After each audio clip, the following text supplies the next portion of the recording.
Well, we're out here in the yard doing a little bit of cleanup work and enjoying probably one of the last fires, well, outdoor fires that is. I burned wood inside of the year. Days are really getting shorter here, and the temperature's taking a turn for the worse. But anyways, I just wanted to talk about this 2100 or 2101. This saw landed in the yard there the other day, yesterday, and so far I put the 090 muffler. I still have to put the bracket on the bottom to support it on the bottom. I don't think you just want to leave it hanging off of them two screws. You know, it's probably, the vibration will probably work its way through it and crack it. But I got her to burp over. She was idling a little bit, but got some issues. So what I'm going to do is we'll just tear her right down and pressure back test, and then while I'm down there I might as well just replace the seals. So basically just replace the seals and pressure back and take a look, see at everything. Seems like she oils really well. And these saws, the way they're set up, this is no EPA friendly saw by any means. This was made to run a big bar in big timber all day long. Now, I'm not using it for that purpose. We don't have that big of trees out here. Well, we do. There's certain maples, silver maples, and big oaks or whatever, but for me, I'm using it for my processing. And for that job, these things, you know, you can't beat them.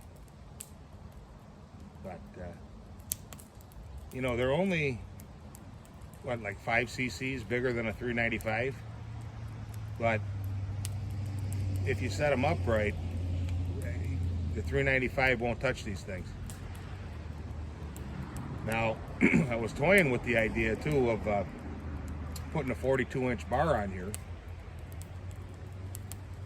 The only problem with that is I don't believe you can get a bar in 50 gauge chain that long.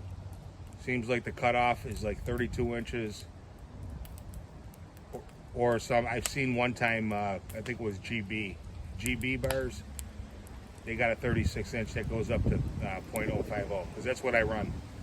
So if I wanted to run a 42, I'd have to buy a bar and I'd have to switch over to that chain, which is no big deal.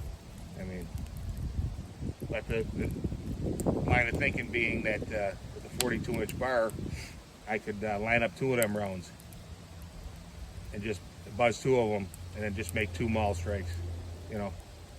And for that, these things are, you know, I'm sure there's other saws out there that I haven't ran, old pull-ins or whatever.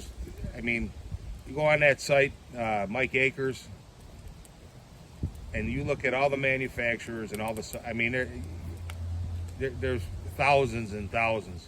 But this one here is one of the gems. If you can get this thing running good, you give it a little bit of tickle.